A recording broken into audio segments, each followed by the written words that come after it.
एक नजर अन्य महत्त्वाच्या बातम्यांवर।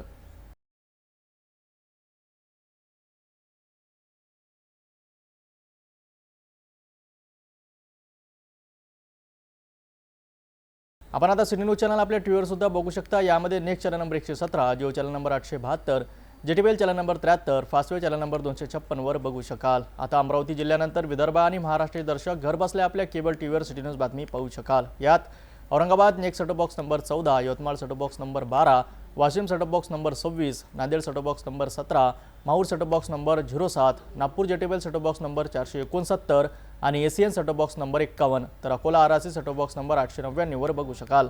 लवकरच आम्ही आपल्यापर्यंत पोहोचणार आहोत।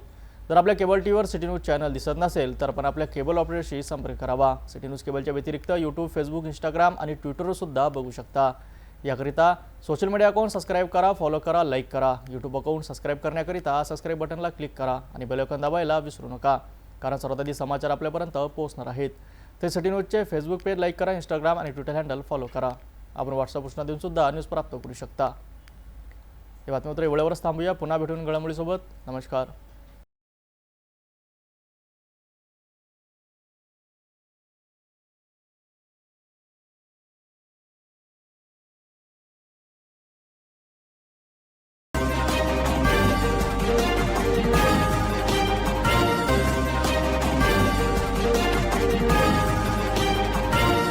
नमस्कार। सिटी न्यूजच्या बातमीपत्रात प्रेक्षकांचं मनपूर्वक स्वागत। आज दिनांक 3 ऑगस्ट 2025 वार रविवार। बातमीपत्राची सुरुवात करूया सुविचारमालेने। मैत्री हे जीवनाचे अमृत आहे। आजचा सुविचार आपण बघितला। आता बघूया बातमीपत्रातील ठळक बातम्या।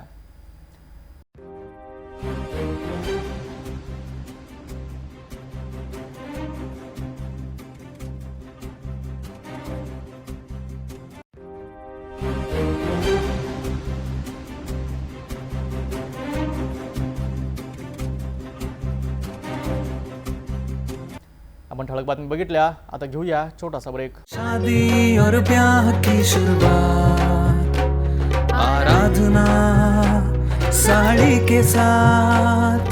आराधना wholesale shopping mall, L2 Bijland complex, Nandgaon Peth, Amravati, Jawahar road, Amravati.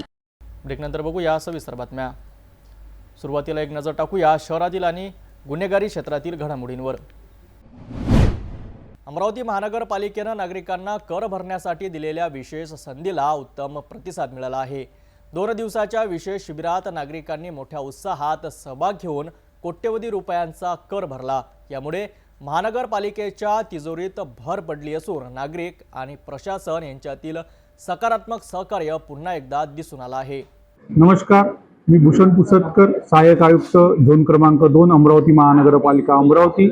माननीय आयुक्त यांच्या निर्देशाप्रमाणे 2 दिवसीय मालमत्ता कर शिबिराचे आयोजन केले होते। या शिबिराला मालमत्ता कर धारकांचा मोठा सक्रिय सहभाग मिळाला। अनेक मालमत्ता धारकांनी या शिबिराचा लाभ घेत महानगरपालिकेच्या उत्पन्नात मोठी वाढ केलेली आहे। मी खऱ्या अर्थाने सर्व मालमत्ता धारकाचे आभारी आहे की या जो शिबिर घेतला या शिबिराचा त्यांनी लाभ उचलला आणि येणाऱ्या काळात महानगरपालिकेला असे सहकार्य करावे असे मी महानगरपालिकेच्या वतीने त्यांना विनंती करतो। या यशस्वी शिबिरामुळे हे स्पष्ट होतं की योग्य सुविधा आणि प्रोत्साहन दिल्यास नागरिकही आपली कर्तव्ये पार पाडण्यास तत्पर असतात। आयुक्त सौम्या शर्मा यांनी केलेल्या आव्हानाला नागरिकांनी चांगला प्रतिसाद दिला, ज्यामुळे शहराच्या विकासासाठी आवश्यक असलेल्या निधीची चांगली वसुली झाली। महानगरपालिकेने अशाच प्रकारे नागरिकांना सहकार्य करण्याची आणि शहराच्या विकासाला हातभार लावण्याची अपेक्षा व्यक्त केली आहे।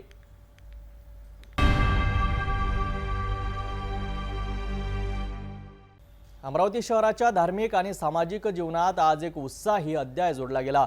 महाशिवरात्रीचा उत्साह आणि महादेवाप्रती असलेल्या श्रद्धा एकत्र येऊन आज महाबली विश्वनाथ कावड ग्रुपच्या वतीने भव्य कावड यात्रेचं आयोजन करण्यात आलं होतं।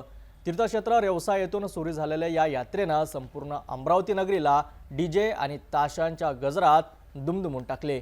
हजारो शिवभक्तांनी या यात्रेत मोठ्या उत्साहाने सहभाग घेतला आणि भक्तमय वातावरणाची अनुभूती दिली।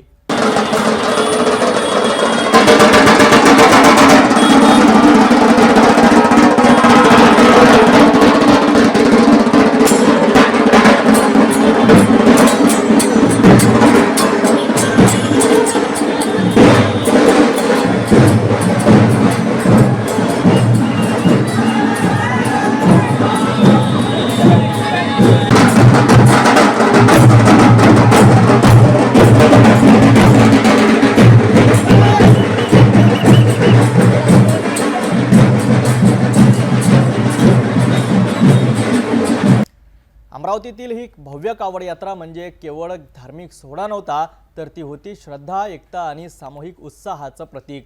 डीजे आणि ताशांच्या गजरात हर हर महादेवच्या जयघोषात निघालेली ही यात्रा अनेकांसाठी एक अविस्मरणीय अनुभव ठरली. तीर्थक्षेत्र रेवसायातून सुरू होऊन सातुर्णा येथे यात्रेचा उत्साहात समारोप झाला. महाबली विश्वनाथ कावड ग्रुपच्या या यशस्वी आयोजनामुळे अमरावती शहरात एक सकारात्मक आणि भक्तिमय वातावरण निर्माण झालं आहे. अमरावती जिल्ह्यातील चांदूर बाजार तालुक्यातून एक मोठी बातमी समोर आली आहे. इथे एका ग्रामपंचायत सदस्याने थेट महिला सरपंच आणि त्याच्या सासूलाच मारहाण केल्याचा धक्कादायक प्रकार घडला आहे. या घटनेने संपूर्ण गावात खळबळ उडाली आहे. हा वाद जमिनीच्या एका प्रश्नावरून सुरू झाला आणि त्याचं पर्यवसन हाणामारी झालं. पोलिसात या प्रकरणी विनयभंग आणि ॲट्रॉसिटी अंतर्गत गुन्हा दाखल करण्यात आला आहे. पाहूया या घटनेचा सविस्तर वृत्तांत. अमरावती चांदूर बाजार तालुक्यातील ब्राह्मणवाडा थडी ग्रामपंचायतीमध्ये हा धक्कादायक प्रकार घडला. शुक्रवारच्या दिवशी महिला सरपंच आणि त्यांच्या सासूबाई ग्रामपंचायतीच्या कार्यालयात आल्या होत्या. त्यांनी ग्रामपंचायत सदस्य रवींद्र उर्फ राजेंद्र मधुकरराव उल्ले यांना त्यांच्या जमिनीबद्दल काही प्रश्न विचारले. यावरून त्यांच्यात शाब्दिक वाद सुरू झाला. हा वाद इतका वाढला की दोन्ही बाजूंनी एकमेकांवर हात उगारले. ग्रामपंचायत कार्यालयात सरपंच आणि सदस्यांमध्ये जोरदार हाणामारी झाली. सुदैवाने ही संपूर्ण घटना तिथे लावलेल्या सीसीटीव्ही कॅमेऱ्यात कैद झाली. या फुटेजमध्ये त्यांच्यातील वाद आणि हाणामारी स्पष्टपणे दिसत आहे. घटनेनंतर महिला सरपंचांनी तात्काळ ब्राह्मणवाडा पोलीस स्टेशनमध्ये धाव घेतली. त्यांनी सदस्य राजेंद्र उल्ले यांच्या विरोधात तक्रार दाखल केली. पोलिसांनी या तक्रारीवरून राजेंद्र उल्ले यांच्या विरोधात विनयभंग आणि ॲट्रॉसिटी कायद्याअंतर्गत गुन्हा दाखल केला आहे. या प्रकरणाचा पुढील तपास उपविभागीय पोलीस अधिकारी शुभम कुमार करीत आहेत. तरी होती अमरावतीमधून आलेली एक अत्यंत गंभीर घटना. लोकशाहीच्या सर्वात खालच्या स्तरावर काम करणाऱ्या या प्रतिनिधींचं जर असे हिंसक वर्तन केले तर सामान्य जनतेने न्याय कोणाकडे मागावा, हा प्रश्न या निमित्ताने उपस्थित होत आहे. आता या प्रकरणात पोलीस काय कारवाई करतात याकडे सर्वांचं लक्ष लागलंय.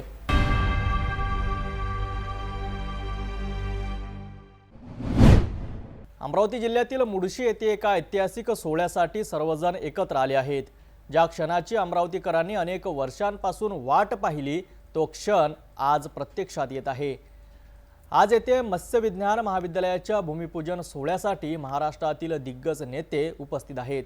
या महाविद्यालयामुळे या भागाच्या विकासाला नक्कीच गती मिळेल अशी आशा व्यक्त केली जात आहे. चला पाहूया या कार्यक्रमाबद्दल सविस्तर माहिती. अमरावती जिल्ह्यातील मोर्शी येथे मत्स्य विज्ञान महाविद्यालयाचे भूमिपूजन सोहळ्याचे शानदार आयोजन करण्यात आले होते.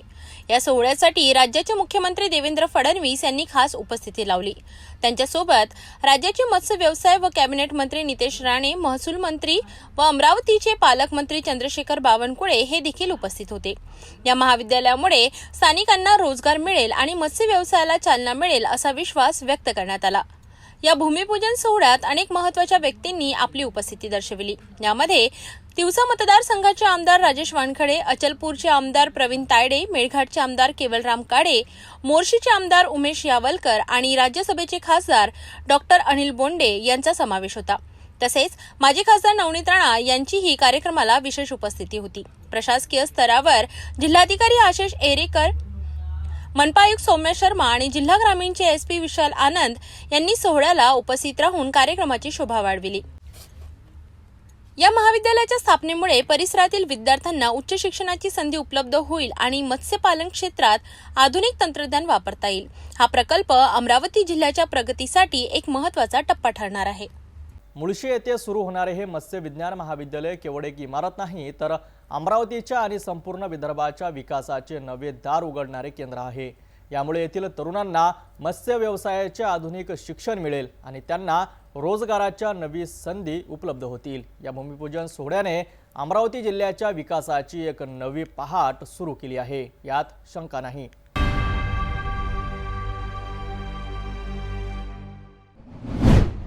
आजच्या घडामोडींमध्ये एक विशेष बातमी आहे जी आपल्या माणुसकी आणि संवेदनशीलतेची आठवण करून देते. पश्चिम बंगालमधील एक गरीब व्यक्तीचा मृत्यू धामणगाव रेल्वे येथे झाला आणि त्याच्या कुटुंबाकडे अंत्यसंस्कार करण्यासाठी पैसे नव्हते. पण अशा परिस्थितीत काही सामाजिक संघटना आणि पोलिसांनी पुढे येऊन माणुसकीचे एक अनोखे उदाहरण सादर केले.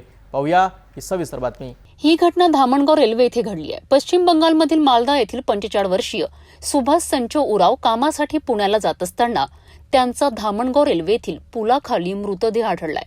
दत्तापूर पोलिसांना ही माहिती मिळताच त्यांनी तातडीने घटनास्थळी धाव घेतली. रात्रीच्या अंधारात तब्बल 4 किलोमीटर चालत जाऊन पोलिसांनी मृतदेह बाहेर काढला आणि त्यांच्या खिशात सापडलेल्या चिठ्ठीच्या आधारे नातेवाईकांशी संपर्क साधला.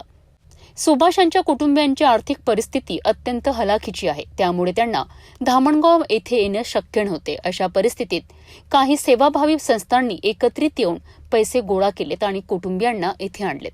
सिटी न्यूज प्रतिनिधींनी ही माहिती लहुजी शक्ती सेनेचे तालुका अध्यक्ष विनोद तिर्ले, महाराष्ट्र राज्य उपाध्यक्ष रणजित पाटेकर आणि भोई समाजाचे युवा नेते सूरज मेश्राम यांना दिली आहे.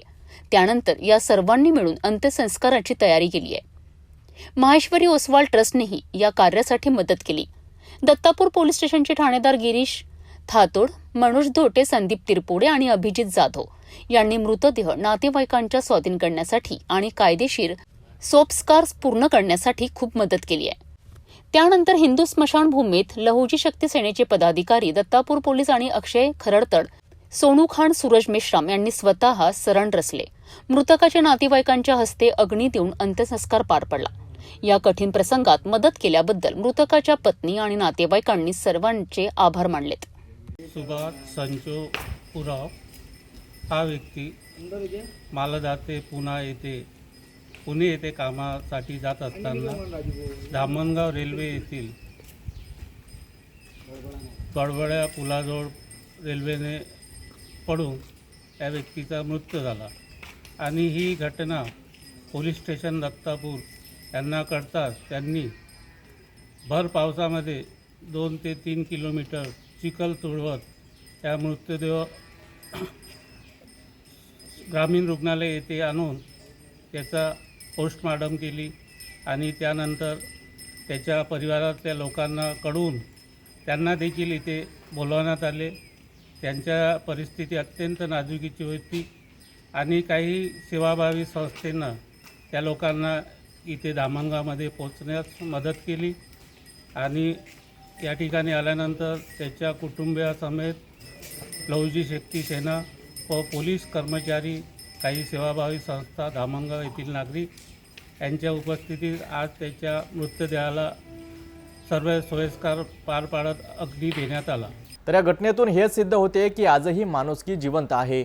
लहुजी शक्ती सेना, दत्तापूर पोलीस आणि इतर सर्व मदत करणाऱ्यांनी दाखवलेली संवेदनशीलता खरंच कौतुकास्पद आहे. यामुळे एक गरीब कुटुंबाला या दुःखाच्या प्रसंगात मोठा आधार मिळाला.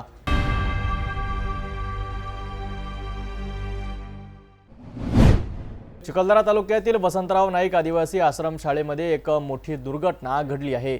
पाण्याच्या टाकीच्या दुर्घटनेमध्ये एका निरागस मुलीचा बळी गेला तर 3 मुली गंभीर जखमी झाल्यात. या घटनेने संपूर्ण परिसरात हळहळ व्यक्त होत आहे.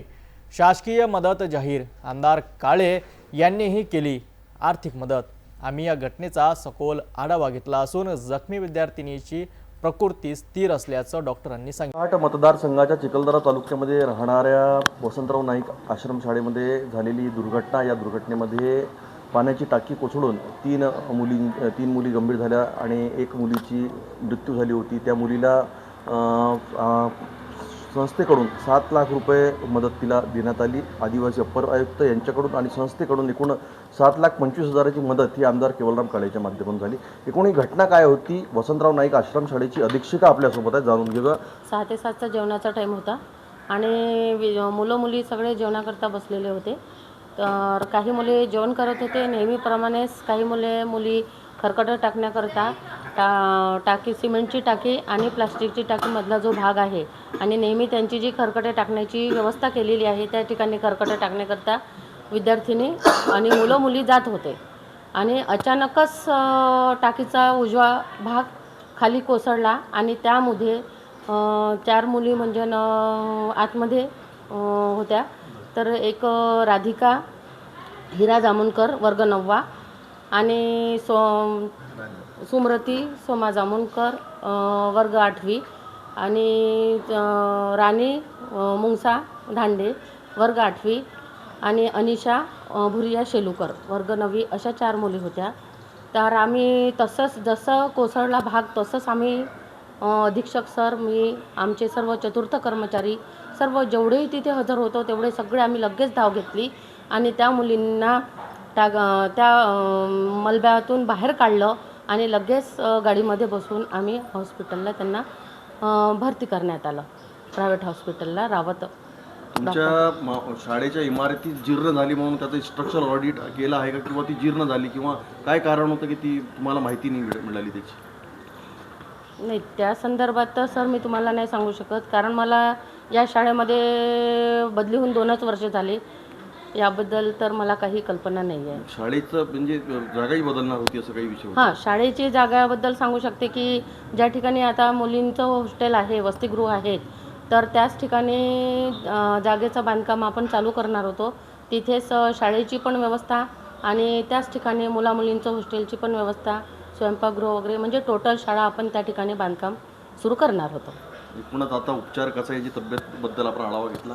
हो, मुली इथे दवाखान्यामध्ये आणल्यानंतर मुलींचा उपचार खूप चांगल्या पद्धतीने डॉक्टर रावत यांच्या हॉस्पिटलमध्ये आणल्यानंतर दवाखाना डॉक्टर साहेबांनी पण अतिशय चांगल्या पद्धतीने सहकार्य केले आणि त्यांचा उपचार खूप चांगल्या पद्धतीने केला.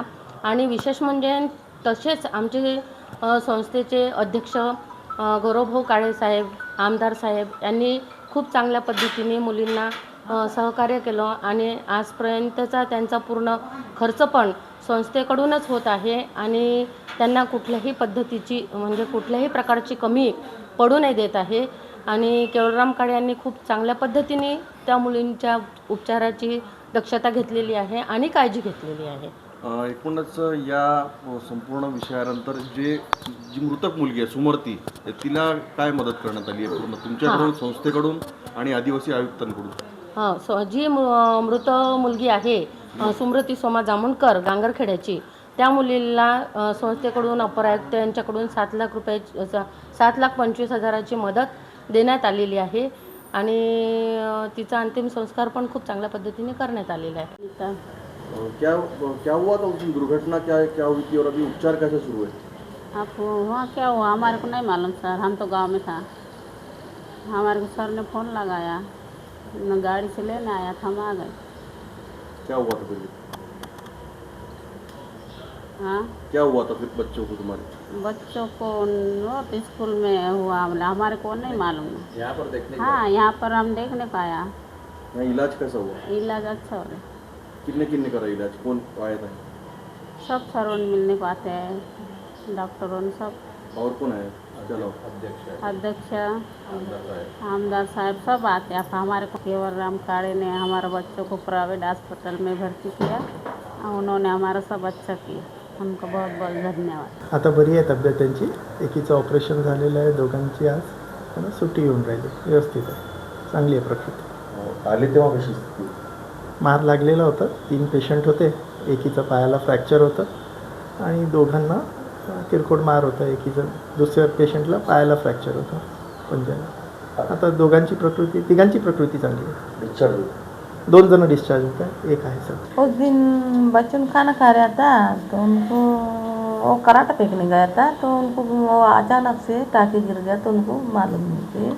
अडेक्सा में 2 गुर्जियों सब था, फिर इनको उठाया, फिर दवाखाना लाया, फिर इलाज कराया.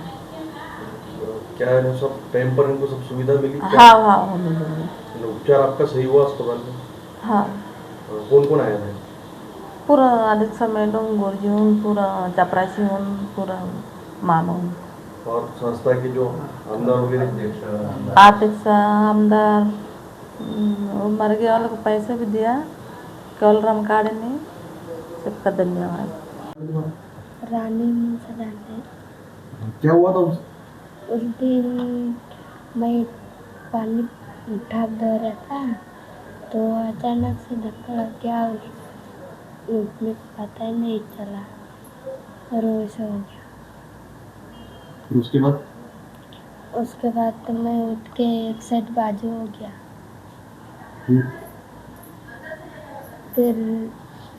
फिर बेड के नीचे दुखने लग गया तो और इधर दवाखाना में लेके आ गया. उपचार कैसा हुआ? दवा गोली और सलाइन सफा किया। अच्छा है, अभी तबीयत कैसी? अच्छा है ना। युवती मेळघाट येथील आश्रमशाळेतील दुर्घटनेची सविस्तर माहिती। या दुर्घटनेने आश्रमशाळांमधील विद्यार्थ्यांच्या सुरक्षिततेचा प्रश्न पुन्हा एकदा ऐरणीवर आला आहे। प्रशासनाने तात्काळ मदतीची घोषणा केली असली तरी भविष्यात अशा घटना पुन्हा घडू नयेत यासाठी कठोर उपाययोजना करण्याची गरज आहे। आम्ही या घटनेचा पाठपुरावा करत राहू। तोपर्यंत पाहत रहा सिटी न्यूज।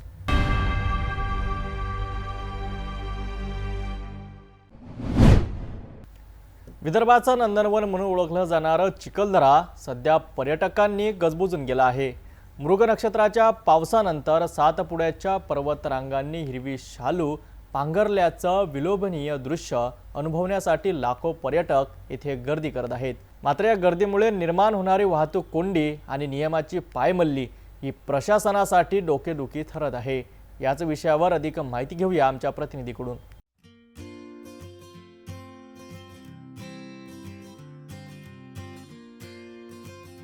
मेळघाटातील चिखलदरा हे निसर्गप्रेमींसाठी एक आदर्श ठिकाण आहे। विशेषतः शनिवार आणि रविवारच्या दिवशी इथे मोठ्या प्रमाणात पर्यटक येतात।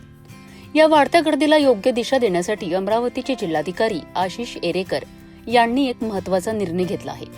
चिखलदराकडे जाण्यासाठी मुख्य मार्ग आणि परत येण्यासाठी घाटांग धरणी मार्गाने जाणे पर्यटकांना बंधनकारक करण्यात आलंय। परंतु या नियमांकडे अनेक पर्यटक दुर्लक्ष करीत आहेत। काही ठिकाणी तर नियमांची सर्रास पायमल्ली होत असल्याचंही समोर आलं आहे।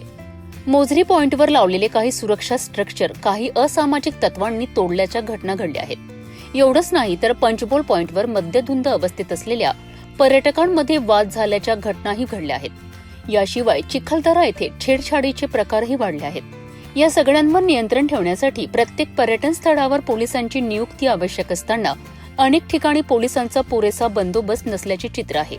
त्यामुळे नियमांची पायमल्ली सर्रास होत आहे। तर दुसरीकडे भीमकुंड येथे मोठ्या गाड्यांना प्रवेश बंद असल्यामुळे पर्यटक नाराज आहेत। मात्र साखर तलाव देवी पॉइंटवरील बोटिंग आणि पाळण्यांमुळे पर्यटकांचे मनोरंजन होत आहे।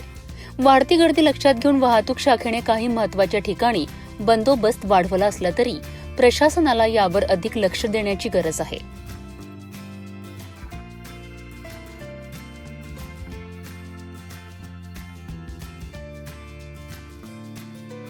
चिखलदऱ्याच्या नंदनवनात निसर्गाची मजा लुटण्यासाठी आलेल्या पर्यटकांनी नियमांचे पालन करणे अपेक्षित आहे। केवळ प्रशासनाच्या नियमावर अवलंबून न राहता पर्यटकांनी स्वतःहून शिस्त पाळली तर या पर्यटक स्थळाचे सौंदर्य आणखी शांतता टिकून राहील। त्यामुळे प्रशासनाची ही सुरक्षा व्यवस्था अधिक मजबूत करणे गरजेचे आहे, जेणेकरून पर्यटकांना कोणतीही प्रकारच्या गैरसोयीचा सामना करावा लागणार नाही।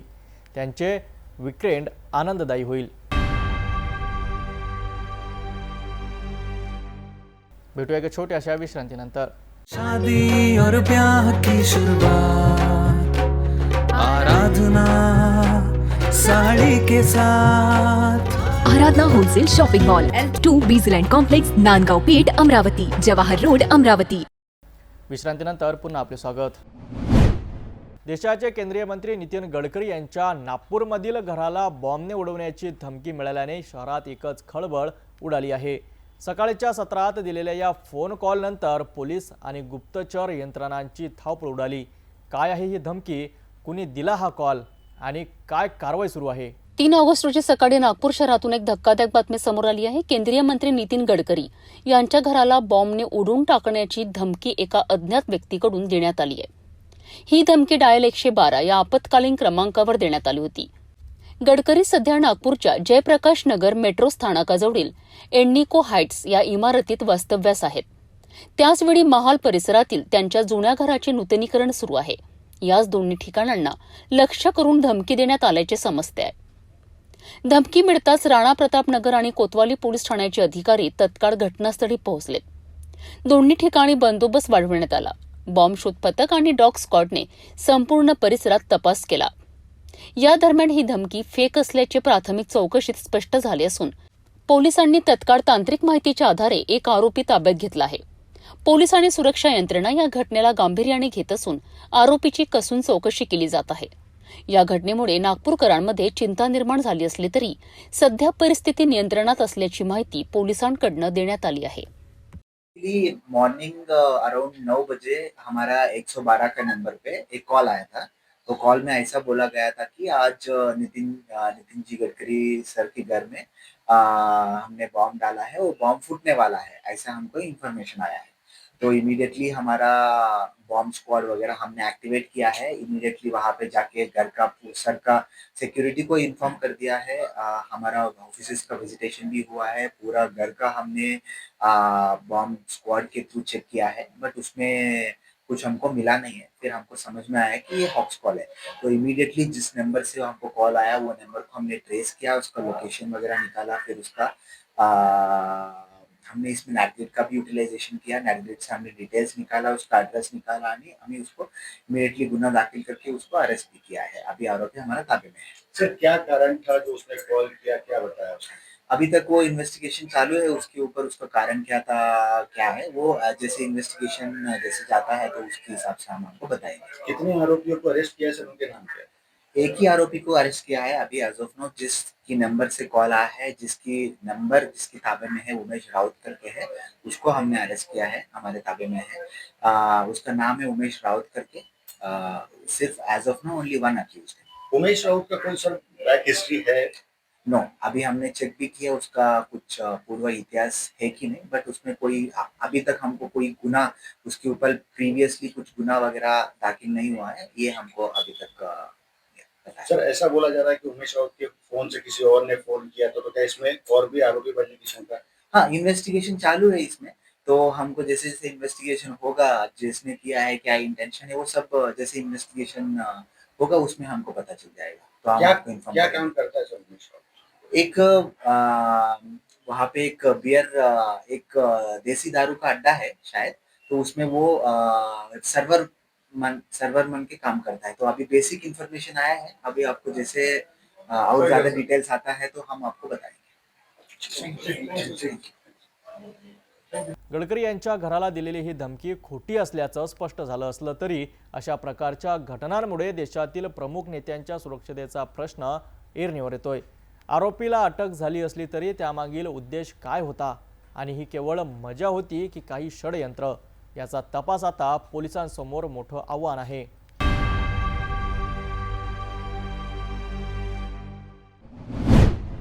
गोंदिया जिल्ह्यातील सडक अर्जुनी तालुक्यातून एक धक्कादायक बातमी समोर येत आहे. खजरी गावात शेतशिवारात एका अज्ञात तरुणाचा मृतदेह आढळलाय. या घटनेमुळे परिसरात एकच खळबळ उडाली आहे. हा घातपात आहे की आत्महत्या हे अद्यापही स्पष्ट झालं नाही. पोलीस या घटनेचा अधिक तपास करीत आहेत. गोंदिया जिल्ह्यातील सडक अर्जुनी तालुक्यातील ग्राम खजरीच्या शेतशिवारात दुपारी एक धक्कादायक घटना उघडकीस आली आहे. एका अज्ञात तरुणीचा मृतदेह आढळल्याने परिसरात भीतीचं वातावरण निर्माण झालं आहे. या घटनेची माहिती मिळताच डुग्गीपार पोलीस तात्काळ घटनास्थळी दाखल झालेत. पोलिसांनी मृतदेहाची पाहणी केली असता मृत तरुणीचे वय 25 ते 30च्या दरम्यान असावे आणि ती छत्तीसगड राज्यातील असावी असा प्राथमिक अंदाज व्यक्त केला जात आहे. मात्र हा घातपात आहे की आत्महत्या याबाबत सध्या कोणतीही माहिती समोर आलेली नाही. त्यामुळे या घटनेने अनेक प्रश्न निर्माण झाले आहेत. पोलीस सध्या सर्व बाजूंनी तपास करीत आहेत आणि लवकरच या प्रकरणाचं गूढ उकलण्याचा प्रयत्न करीत आहेत.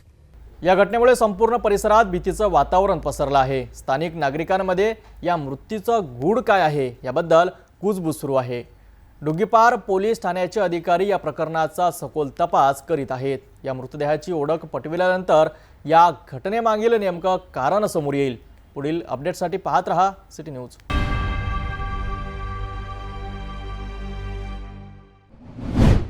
सडक अर्जुनी तालुक्यातील सौंदळ ग्रामपंचायतीत सध्या राजकीय वादाचे वारे जोरात वाहत आहेत.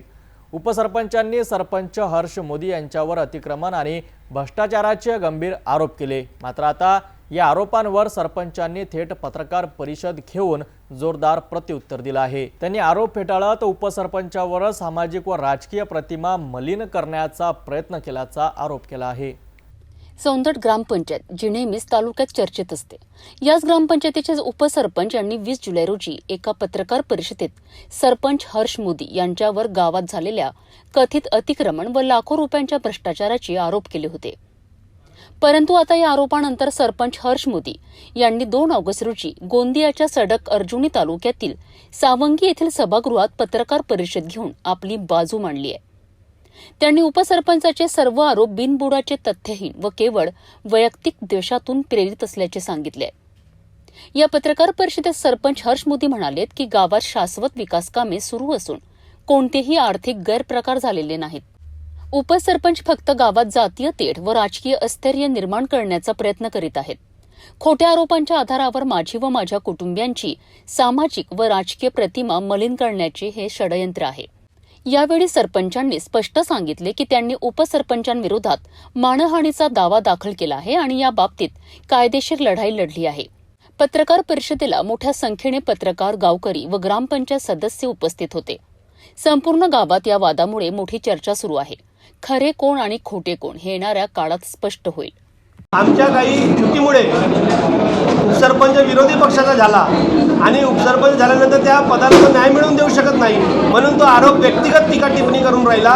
कुठल्याही लोकांच्या फायद्याचा न करता व्यक्तिगत मुद्द्यावर तो टीका टिप्पणी करून राहिला. त्याच्यावर मानहानीचा दावा केला. आपण त्याच्या विरुद्ध 2 वेळा मानहानीचा दावा केलेला आहे. एक मुरुम चोरी प्रकरणात त्यांनी खोटे दस्तावेज दाखवून मानहानी आपण केलेली आहे त्याच्याबद्दल आणि याच्यापूर्वी पण त्याला GSTच्या वेळेस त्याला आपण मानहानीच्या दावा ठोकलेला आहे. त्याच्यानंतर काय उपाययोजना आणि काय कठोर पाऊल राहणार? 100% तुमच्या माध्यमातून सोनगडच्या जनतेला आव्हान आहे. आपण कुठल्याही प्रकारच्या अशा व्यक्तिगत खालच्या पातळीच्या राजकारणाच्या व्यक्तीला आपण भाव न देता एक गावाचा चांगला विकास सुजलाम सुफलाम व्हायला पाहिजे म्हणून आपण एकत्र येऊन एक गावाचा चांगला विकास केला पाहिजे.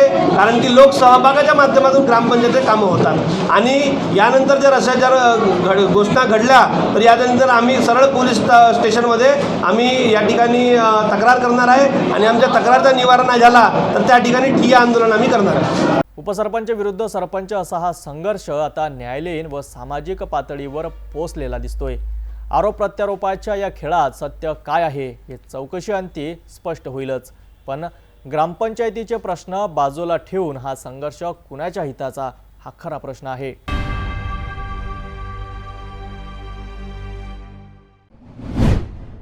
सिरोंचा तालुक्यातल्या एका गावातील गंभीर समस्येकडे आपण आज तुमचं लक्ष वेधणार आहोत. जाफराबाद चेक ग्रामपंचायती अंतर्गत येणाऱ्या 4 गावांची अवस्था बिकट आहे, जिथे सध्या मूलभूत सुविधाही पोचलेल्या नाहीत. रस्ते, नाल्यांची दुर्दशा, खराब स्वच्छता यामुळे नागरिकांचं जीवन कठीण झालंय. या समस्येचं मूळ नेमकं कुठे आहे आणि यावर तोडगा कधी निघणार हे पाहूया आमच्या या विशेष रिपोर्टमध्ये. सिरोंचा तालुका मुख्यालयापासून फक्त 32 किलोमीटरवर असलेल्या जाफराबाद चेक ग्रामपंचायती अंतर्गत 4 गाव येतात. इथल्या नागरिकांना मूलभूत सुविधांसाठी आजही संघर्ष करावा लागत आहे. गावांमध्ये पक्के रस्ते नाहीत, ज्यामुळे पावसाळ्यात चिखलातून वाट काढण्याशिवाय पर्याय नसतो. ग्रामस्थांनी अनेकदा सिमेंट कॉन्क्रीटच्या रस्त्यांसाठी ग्रामपंचायतीकडे निवेदनं दिली, पण त्याचा काहीही उपयोग झाला नाही. नाल्यांची अवस्था तर त्याहूनही वाईट आहे. नाल्यांमधील गाळ काढला जात नसल्यामुळे सांडपाण्याचा निचरा होत नाही. परिणामी हे सांडपाणी रस्त्यावर वाहतं. सर्वत्र चिखल आणि दुर्गंधी पसरलेली आहे, ज्यामुळे नागरिकांचं आरोग्य धोक्यात आलं आहे. या भागांमध्ये डासांची पैदास मोठ्या प्रमाणावर होत असल्यामुळे डेंग्यू, मलेरिया सारख्या आजारांचा धोका वाढला आहे. यापूर्वीही अशा प्रकारचे रुग्ण आढळले असतानाही प्रशासनाने यातून धडा घेतलेला नाही, असा आरोप नागरिक करीत आहेत. स्थानिक प्रशासनाच्या या दुर्लक्षामुळे गावकऱ्यांमध्ये प्रचंड संताप आहे. जाफराबादसह इतर 3 गावांमध्ये सुविधा पुरविण्याची जबाबदारी ग्रामपंचायत प्रशासनाची आहे, पण त्यांना या जबाबदारीचा विसर पडल्याचं स्पष्ट दिसतं. एकीकडे विकासाच्या मोठ्या गप्पा मारल्या जात असताना सिरोंचा तालुक्यातल्या या गावातील नागरिक आजही मूलभूत सुविधांपासून वंचित आहेत. रस्ते, नाल्यांच्या समस्यामुळे नागरिकांचे आरोग्य धोक्यात आलं आहे. ग्रामपंचायत प्रशासन आणि स्थानिक लोकप्रतिनिधींनी यावर कधी लक्ष देणार हा खरा प्रश्न आहे. नागरिकांच्या या गंभीर समस्येकडे सरकारने तातडीने लक्ष देऊन त्या सोडवाव्यात हीच अपेक्षा. अमरावती महानगरपालिका मालमत्ता कर विभागाच्या वतीने सामान्य करावर 10% विशेष सूट दिनांक 2 व 3 ऑगस्ट 2025 पर्यंत. स्क्रीनवर दिलेला QR स्कॅन केल्यास ऑनलाईन पेमेंटवर मिळवा 3% अतिरिक्त सूट. वाघोला ब्रिजवर आज सकाळी एक भीषण अपघात घडला. भरधाव वेगात असलेल्या एका कारचा ताबा सुटल्याने ती डिवायडरच्या ओलांडून विरुद्ध दिशेच्या रस्त्यावर कोसळली। सुदैवाने या अपघातात चालक बचावला आहे। या घटनेमुळे मुंबईतील रस्त्याच्या दुरावस्थेचा आणि सुरक्षतेचा प्रश्न पुन्हा एकदा ऐरणीवर आला आहे। रविवारी पहाटेच्या सुमारास अंधेरीहून बांद्राच्या दिशेने MS02 FR 5135 क्रमांकाची एक कार वाकोला ब्रिजवरून भरधाव वेगात जात होती। अचानक चालकाचा गाडीवरील ताबा सुटला आणि ती रस्त्याच्या मधल्या सिमेंटच्या डिवायडरवर आदळली। हा अपघात इतका जोरदार होता की कार पलटी होऊन डिवायडरच्या पलीकडे विरुद्ध दिशेच्या रस्त्यावर जाऊन कोसळली। या अपघातात कारचा मोठा चुराडा झाला, मात्र सुदैवाने गाडीच्या एअरबॅग्स उघडल्याने चालकाचा जीव वाचला। त्याला किरकोळ दुखापत झाली असून तात्काळ त्याला जवळच्या BMC रुग्णालयात दाखल करण्यात आलं। या घटनेमुळे काही काळ वाहतूक विस्कळीत झाली होती। स्थानिक ओला चालकांनी दिलेल्या माहितीनुसार ज्या ठिकाणी हा अपघात झाला तिथे गेल्या अनेक दिवसांपासून डिवायडरचे दुरुस्तीचे काम सुरू आहे, मात्र या ठिकाणी कोणत्याही प्रकारच्या सुरक्षा सूचना किंवा अडथळे दिलेले नाहीत। त्यामुळे या ठिकाणी वारंवार अपघात होत असल्याचा आरोप स्थानिकांनी केला आहे। या गंभीर घटनेनंतर तरी प्रशासन याकडे लक्ष देईल अशी अपेक्षा व्यक्त केली जात आहे। वाघोला येथील या भीषण अपघाताने रस्त्याची सुरक्षा आणि प्रशासनाच्या दुर्लक्षामुळे होणाऱ्या अपघाताची दाहकता पुन्हा एकदा समोर आली आहे। अशा घटना टाळण्यासाठी प्रशासनाने तातडीने उपाययोजना करण्याची गरज आहे।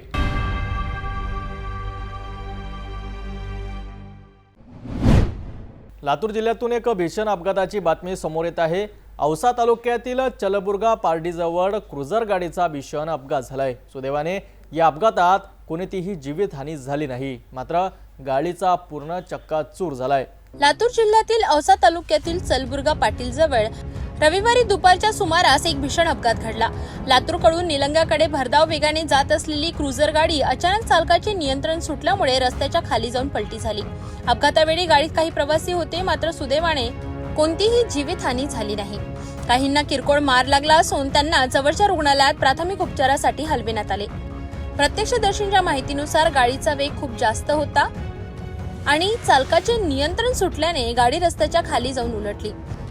घटनास्थळी नागरिकांनी धाव घेऊन मदत कार्य केले। पोलिसांनी घटनास्थळी पोहोचून गाडी क्रेनच्या सहाय्याने बाहेर काढली आणि अपघातामुळे काही काळ वाहतूक विस्कळीत निर्माण झाली होती ती सुरळीत केली। अपघाताचे कारण चालकाचा निष्काळजीपणा असल्याची प्राथमिक माहिती आहे। सुदैवाने या दुर्घटनेत कोणतीही जीवितहानी झाली नाही। सुदैवाने कोणाचाही जीव गेला नाही, मात्र अशा घटना आपल्याला वाहन चालविताना सतर्क राहण्याची आठवण करून देतात।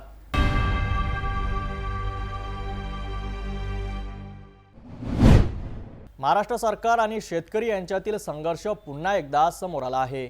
आपल्या मागण्यांकडे सरकारचं लक्ष वेधण्यासाठी लातूर जिल्ह्यातील एका शेतकऱ्यानं अहमदपूर ते मंत्रालय पायी आंदोलन केलं, पण सरकारकडून कोणताही प्रतिसाद न मिळाल्यानं त्याने आता आपलं आंदोलन अधिक तीव्र केलं आहे। आज त्यांनी सरकारचा निषेध म्हणून मुंडल आंदोलन सुरू केलं। लातूर जिल्ह्याच्या अहमदपूर येथील सहदेव होनाडे या शेतकऱ्याने आपल्या शेतीच्या आणि इतर मागण्यांसाठी तब्बल 365 किलोमीटर पायी चालत मुंबईतील मंत्रालयापर्यंत मजल मारली। एवढा मोठा प्रवास करूनही त्यांच्या मागण्यांची दखल घेतली गेली नाही। या दुर्लक्षामुळे होनाडे संतप्त झाले। त्यांनी परसंडा पाटी ते रोकडोबा मंदिरापर्यंत दंडवत घालून सरकारला सद्बुद्धी मिळावी अशी प्रार्थना केली। यानंतर त्यांनी आपल्या स्वतःच्या शेतात उभे राहून सरकार मायबाप मेले असा जाहीर उद्गार करत मुंडन आंदोलन केलं। या आंदोलनामागच्या शेतकऱ्यांच्या प्रमुख मागण्यांमध्ये कर्जमुक्ती, भावांवर योजना, सोयाबीन खरेदीतील फरक रक्कम, कृषी पीक विमा ट्रिगर पुन्हा लागू करणे, रोजगार हमी योजनेच्या थकीत रकमा, गोशाळांप्रमाणे शेतकऱ्यांना गायीसाठी अनुदान आणि शेतकरी आत्महत्यांना राष्ट्रीय आपत्ती जाहीर करून त्यावर उपाययोजना करण्याची मागणी आहे। यापूर्वी होनाडे यांनी जलसमाधी आंदोलनाचीही घोषणा केली होती, परंतु पोलिसांच्या विनंतीनंतर ती तुर्तास थांबविण्यात आली। सरकारच्या मौनामुळे होनाडे यांचा हा संघर्ष अधिकच तीव्र झाला आहे। शेतकऱ्यांच्या या संतप्त भावनांकडे सरकार कधी लक्ष देणार हा प्रश्न आता उपस्थित होत आहे। मंत्र्यांकडून याबाबत कर्जमाफी, त्याच्यानंतर भावांतर योजना, अनुदान, या सगळ्या गोष्टी ज्या विविध मागण्या मी पुढे ठेवल्या होत्या त्या मागण्यावर अद्याप विचार होत नसल्याने मी आज परचंडा येथे रोकडोबा पाटी येथून रोकडोबा महाराजाला पायी दंडवत घालत खांद्यावर नांगर घेऊन साकडं घातलं की बाबा या सरकारला सद्बुद्धी दे। आणि याबरोबरच जलसमाधी आंदोलन होतं, पण पोलीस प्रशासनाच्या विनंतीवरून जलसमाधी आंदोलन मी रद्द केलेलं आहे आणि यापुढे वेगवेगळ्या माध्यमातून आंदोलन करणार आहे. तसेच दिल्लीकडे हिवाळी अधिवेशनाला मी शेतकरी आत्महत्या आणि त्याच्या पुत्राची आत्महत्या ही राष्ट्रीय आपत्ती घोषित करून शेतकरी आत्महत्यावर उपाययोजना करण्याची विनंती करणार आहे. एका शेतकऱ्याची ही संघर्ष गाथा महाराष्ट्रातील शेती तज्ज्ञांचं स्थितीचं विदारक वास्तव्य आहे. पाहिला पायी चालायची आणि डोक्यावरचं मुंडन करण्याची वेळ येऊनही सरकार शेतकऱ्यांच्या मागण्यांकडे दुर्लक्ष करीत आहे. ही अत्यंत गंभीर बाब आहे. सरकार यावर काहीतरी निर्णय घेईल का आणि शेतकऱ्यांच्या या मागण्यांना न्याय मिळेल का हे पाहणं महत्त्वाचं ठरेल.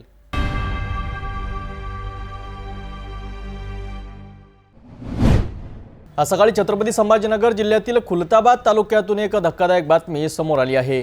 भरधाव वेगात असलेल्या क्रेटा कारने 2 पादचाऱ्यांना चिरडल्याने दोघांचा जागीच मृत्यू झालाय. या घटनेमुळे परिसरात एकच खळबळ उडाली आहे. हा अपघात नेमका कसा घडला आणि त्यानंतर काय घडामोडी झाल्या पाहूया या सविस्तर रिपोर्टमध्ये. सकाळी 7 ते 7:30च्या दरम्यान छत्रपती संभाजीनगर खुलताबाद रस्त्यावरील नंद्राबाद येथे हा भीषण अपघात झालाय. भरधाव वेगात असलेल्या क्रेटा कार क्रमांक 24 BH 5663 या कारने रस्त्याने पायी चाललेल्या 2 व्यक्तींना जोरदार धडक दिली. या अपघातात अशोक यादवराव घुसडे आणि ज्ञानेश्वर राधाकृष्ण जाधव या दोघांचा दुर्दैवी मृत्यू झालाय. अपघातानंतर क्रेटा चालक घटनास्थळावरून पळून गेला. मात्र ग्रामीण वाहतूक शाखेचे पोलीस कॉन्स्टेबल अंबादास सुरेश तावणे यांनी त्वरित त्याचा पाठलाग सुरू केला. म्हैसमाड रोडवरील जरबक्ष उर्स मैदानात त्यांनी आरोपी चालकाला त्याच्या पत्नीसह थांबवून ताब्यात घेतलं. प्राथमिक माहितीनुसार हा चालक सैनिक असल्याचं समोर आलं आहे. रक्ताने माखलेली ही क्रेटा कार खुलताबाद पोलीस ठाण्यात जमा करण्यात आली आहे. या घटनेनंतर मृतांना खुलताबाद येथील ग्रामीण रुग्णालयात शवविच्छेदनाकरिता नेण्यात आलं आहे. सध्या खुलताबाद पोलीस या प्रकरणाचा पुढील तपास करीत आहेत. पायी जाणाऱ्या 2 व्यक्तींचा क्रेटा कारच्या धडकेमुळे दुर्दैवी अंत झाला आहे. पोलिसांनी वेळीच केलेल्या कामगिरीमुळे आरोपी चालकाला पकडण्यात यश आलं. या घटनेनंतर परिसरात हळहळ व्यक्त होत आहे. अशाच आणखी बातम्यांसाठी पाहत रहा सिटी न्यूज.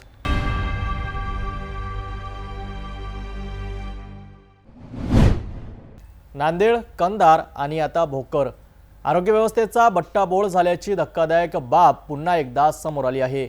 जिल्हा शासकीय रुग्णालयातील उंदीराच्या प्रकरणानंतर आता भोकर ग्रामीण रुग्णालयात रुग्णाची अक्षरशः हेळसांड होत असल्याचं चित्र आहे. पिण्याच्या पाण्याची गैरसोय, प्रचंड घाण आणि उपचाराअभावी रुग्णांची होणारी सस्यहोलपट या सगळ्यांमुळे आरोग्य यंत्रणेवरच प्रश्नचिन्ह उभं राहिलं आहे. नांदेड जिल्ह्यात आरोग्य विभागाचा कारभार किती गलथान आहे हे पुन्हा एकदा उघड झालं आहे. गेल्या काही दिवसांपूर्वी नांदेडच्या शासकीय रुग्णालयात एका रुग्णाचा पाय उंदराने कुरतडल्याचा आरोप झाला होता. त्यानंतर कंधार येथील ग्रामीण रुग्णालयातही एका रुग्णाच्या अंगावर उंदीर फिरत असल्याचा व्हिडिओ सोशल मीडियावर व्हायरल झाला. या 2 प्रकरणांची चर्चा थांबते ना थांबते तोच आता भोकर ग्रामीण रुग्णालयाचा अनागोंदी कारभार समोर आला आहे. या रुग्णालयात दाखल झालेल्या एका महिलेच्या पायाला गंभीर दुखापत झाली होती, परंतु उपचारासाठी तिला इथून तिथं फिरवण्यात आलं. डॉक्टरांना भेटण्यासाठी वर जा खाली जा असं सांगण्यात आल्यामुळे उपचाराअभावी या महिलेला खूप त्रास सहन करावा लागला.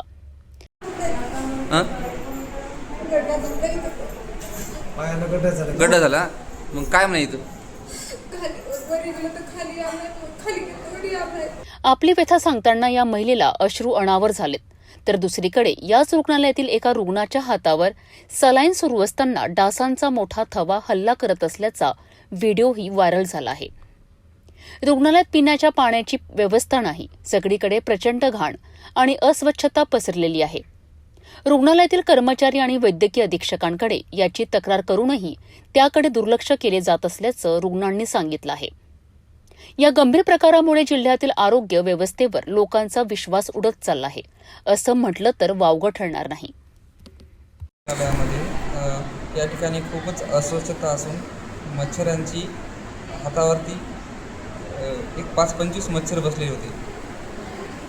पहिलेच बिमार असून या ठिकाणी अस्वच्छतेमुळे मच्छर डासा चावून अधिक बिमार होण्याची शक्यता आहे. या प्रशासनाला येथील अधीक्षक जे आहेत वैद्यकीय अधीक्षक त्यांनासुद्धा मी मॅसेज आधीही केला होता, आजही केला.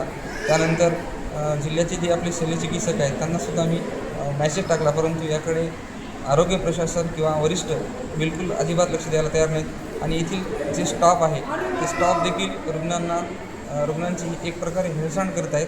त्याकडे लक्ष द्यायला सुद्धा कोणी तयार नाही. रुग्ण येऊन अर्धा तास या ठिकाणी बसतात. मला जवळपास 7 ते 8 उलट्या झाल्या होत्या, तरी अर्धा तास बसल्यानंतर उपचाराला सुरुवात झाली. माननीय कळसकर साहेब माझे ओळखीचे असल्यामुळे त्यांनी तात्काळ मला बघितल्यावर घेतले, परंतु अगोदर इथले कुठलेही कर्मचारी किंवा नर्स वगैरे लक्ष द्यायला तयार नाहीत. वरून मोठ्या भाषेत उंच आवाजात बोलतात, थांबाना, येऊ द्या ना, बसू द्या ना, बघूत ना. म्हणजे रुग्णांची त्यांना थोडीही काळजी नसल्यासारखे दिसून येते. नांदेड जिल्ह्यातील आरोग्य व्यवस्थेची ही अवस्था अत्यंत गंभीर आहे. एका मागोमाग एक असे प्रकार समोर येऊनही प्रशासन याकडे का दुर्लक्ष करीत आहे, हा मोठा प्रश्न आहे. गरिबांना आणि सर्वसामान्यांना मिळणाऱ्या उपचाराची ही अवस्था असेल तर रुग्णांनी जायचं तरी कुठे? या प्रकरणी जिल्हा प्रशासनाने तातडीने लक्ष घालून दोषींवर कठोर कारवाई करण्याची गरज आहे.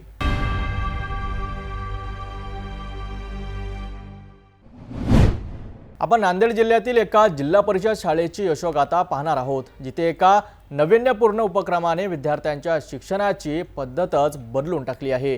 या शाळेचे नाव आहेत मातरडा येथील जिल्हा परिषद शाळा. या शाळेने नो बॅक बेंचर्स हा अभिनव उपक्रम सुरू केला आहे, ज्यामुळे विद्यार्थ्यांच्या गुणवत्तेचं वाढ होण्यास मदत होणार आहे. नांदेडच्या मातरडा येथील जिल्हा परिषद शाळेने शिक्षणात एक नवा आदर्श घालून दिला आहे. मुख्याध्यापक रवी ढगे यांनी मल्याळम चित्रपटातून प्रेरणा घेऊन नो बॅक बेंचर्स हा उपक्रम सुरू केलाय. या उपक्रमांतर्गत वर्गातील विद्यार्थ्यांच्या बसण्याच्या पद्धतीत मोठा बदल करण्यात आलाय. आता विद्यार्थी पारंपरिक पद्धतीने सरळ रांगेत न बसता यू आकाराच्या व्यवस्थेत बसतात. यामुळे कोणताही विद्यार्थी मागे राहत नाही आणि प्रत्येक विद्यार्थ्यांवर शिक्षकांचे समान लक्ष राहते. नमस्कार, माझे नाव मारुती ज्ञानेश्वर शिंदे. मी इयत्ता 7वी मध्ये शिकत आहे. आमच्या शाळेमध्ये यू आकाराने बसण्याची पद्धत निर्माण केली आहे आणि त्या पद्धतीमुळे जे मागे बसत होते ते आता सन्मान बसत आहे आणि ज्यांना वाटतं की मी मागे बसून पुढे बसाव, आता कोणाच वाटत नाही की मी मागे बसतो पुढे बसतो असं वाटत आहे. त्यामुळं विद्यार्थ्यांना पण फायदा होतो की माझा अभ्यास वाढला आहे. काय वाटतं थोडं त्यांच्या मनामध्ये येतं की माझा अभ्यास वाढला, मी आता हुशार झालो. म्हणजे जेव्हा ते पुढे बसत होते त्यांना वाटत होतं की मागाचे म्हणत होते की पुढच्यांनाच हुशार आहे तर सर त्यांनाच बोलतात, मागाच्यांना का बोलत नाही. मग त्यामुळं आमच्या सरांनी एक आव्हान केले की संपूर्ण वर्गांमध्ये यू आकाराने बसण्याची पद्धत काढावी. म्हणून अशा पद्धतीमुळे संपूर्ण वर्गांमध्ये यू आकाराने बसण्याची पद्धत निर्माण केली आहे आमच्या सरांनी आणि आम्हाला वर्ग खोल्यांची कमी होत आहे, त्यामुळे आम्हाला थोडा वर्ग खोल्या जास्त पाहिजे आहेत. या बदलामुळे पाठीमागे बसलेले विद्यार्थी अभ्यासात हुशार नसतात ही जुनी कल्पना आता मोडीत निघाली आहे. पूर्वी पुढे बसण्यासाठी विद्यार्थ्यांमध्ये होणारे वादही आता थांबले आहेत. या नवीन आसन व्यवस्थेमुळे विद्यार्थ्यांनाही खूप आनंद झाला आहे. विद्यार्थ्यांच्या मते आता शिक्षकांचे लक्ष प्रत्येक विद्यार्थ्यांवर असल्याने त्यांच्या शंकाचे निरसन लगेच होते आहे. मुख्याध्यापक रवी ढगे यांच्या मते या उपक्रमामुळे विद्यार्थ्यांची गुणवत्ता निश्चितच वाढेल. हा उपक्रम इतर शाळांसाठी एक प्रेरणास्थान ठरू शकतो. नक्कीच जिल्हा परिषद केंद्रीय प्राथमिक शाळा मारतळा ही शाळा नाविन्यपूर्ण उपक्रम राबवणारी शाळा म्हणून जिल्ह्यामध्ये प्रसिद्ध आहे आणि मागील अनेक दिवसापासून मी वेगवेगळे उपक्रम या शाळेमध्ये राबवतोय. भविष्यवेधी शिक्षणाच्या माध्यमातून मी सुरुवातीला विद्यार्थ्यांना जापनीज आणि जर्मन भाषेचे धडे सुद्धा दिलेले आहेत. म्हणजे विद्यार्थ्यांकडून मी काय शिकलो, विद्यार्थी स्वतःहून शिकले. या पद्धतीचा उपक्रम मी घेतला.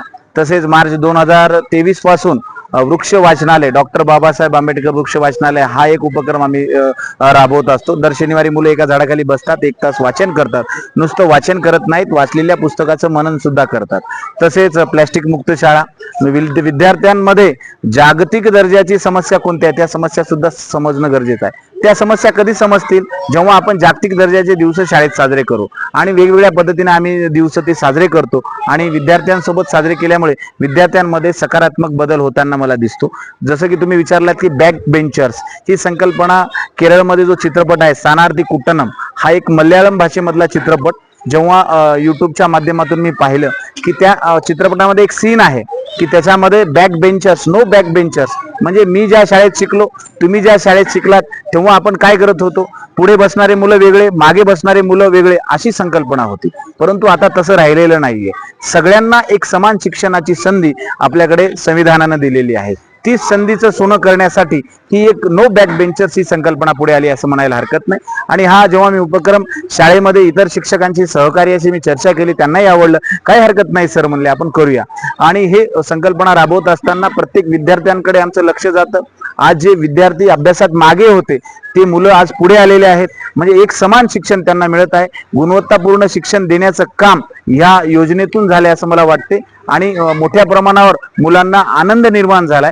ते मुलं आनंदानं प्रत्येक गोष्टी शिकतात. आणि जे नो बॅक बेंचर्स मध्ये अजून एक फायदा सांगायचा असेल तर शाळेमध्ये जिल्हा परिषदच्या जे पटसंख्या कमी होत आहेत त्या पटसंख्या याच्या पुढे कमी होणार नाहीत. कारण अभ्यासात मागे असणाऱ्या मुलांना शाळा नकोशी वाटते, पण ह्या योजनेमध्ये मुलांना शाळा आवडते. कारण शिक्षक आणि जो कोणी असेल तो त्या विद्यार्थ्यांपर्यंत पोहोचतो आणि त्याच्यामध्ये सकारात्मक ऊर्जा निर्माण करतो. एखाद्याला लढ म्हणण्याची एक प्रेरणा देण्याचं काम ह्या योजनेत होते. कारण आपण प्रत्येक विद्यार्थ्यांच्या टेबलपर्यंत जातो, त्याची वही तपासतो, त्याचं काय चुकले ते सांगतो. मग त्याला वाटतं की सर माझे आहेत आणि ही शाळा माझी आहे. ही भावना निर्माण होण्यासाठी ही संकल्पना नक्कीच यशस्वी होताना दिसत आहे. मी आपल्या माध्यमातून राज्य शासनाला विनंती करेन की आपल्याकडे विद्यार्थी संख्या जिथे जास्त आहे तिथे ही योजना राबवायला कुठेतरी अडचण निर्माण होते.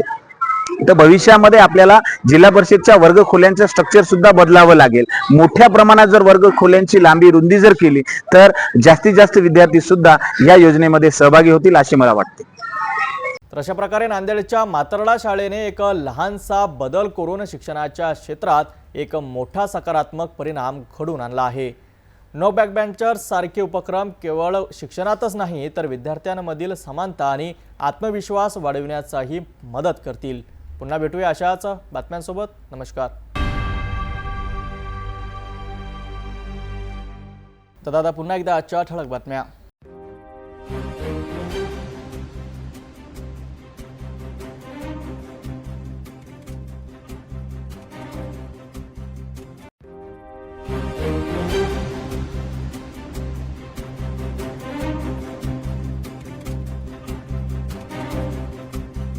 आपण आता सिटी न्यूज चॅनल आपल्या टीव्हीवर सुद्धा बघू शकता. यामध्ये next channel number 117, Jio channel number 872, JTBL channel number 73, Fastway channel number 256 वर बघू शकाल. आता अमरावती जिल्ह्यानंतर विदर्भ आणि महाराष्ट्र दर्शक घर बसल्या आपल्या केबल टीव्हीवर सिटी न्यूज बातमी पाहू शकाल. यात Aurangabad next setup box number 14, Yavatmal setup box number 12, Washim setup box number 26, Nanded setup box number 17, Mahur setup box number 07, Nagpur JTBL setup box number 469 आणि एसीएन सेटअप बॉक्स नंबर 51, तर Akola RRC setup box number 899 वर बघू शकाल. लवकरच आम्ही आपल्यापर्यंत पोहोचणार आहोत. जर आपल्या केबल टीव्हीवर सिटी न्यूज चॅनल दिसत नसेल तर आपण आपल्या केबल ऑपरेटरशी संपर्क करावा. सिटी न्यूज केबलच्या व्यतिरिक्त यूट्यूब, फेसबुक, इंस्टाग्राम आणि ट्विटरवर सुद्धा बघू शकता. याकरिता सोशल मीडिया अकाउंट सबस्क्राईब करा, फॉलो करा, लाईक करा. यूट्यूब अकाउंट सबस्क्राईब करण्याकरिता सबस्क्राईब बटनला क्लिक करा आणि बेल आयकॉन दाबायला विसरू नका, कारण सर्वात आधी समाचार आपल्यापर्यंत पोहोचणार आहेत. ते सिटी न्यूजचे फेसबुक पेज लाईक करा, इंस्टाग्राम आणि ट्विटर हँडल फॉलो करा. आपण व्हॉट्सअप सूचना देऊन सुद्धा न्यूज प्राप्त करू शकता. हे बातमीपत्र एवढ्यावरच थांबूया. पुन्हा भेटून घडामोडीसोबत. नमस्कार. हर खबर पर पैनी नजर, हर मुद्दे पर सटीक वार, यही है सिटी न्यूज की पहचान. जहाँ सच्चाई की आवाज दबाई जाती है वहाँ सिटी न्यूज उठाता है सवाल. हर स्क्रीन पर, हर प्लेटफॉर्म पर हमारी मौजूदगी बोलती है. सिटी न्यूज हमेशा सच के साथ.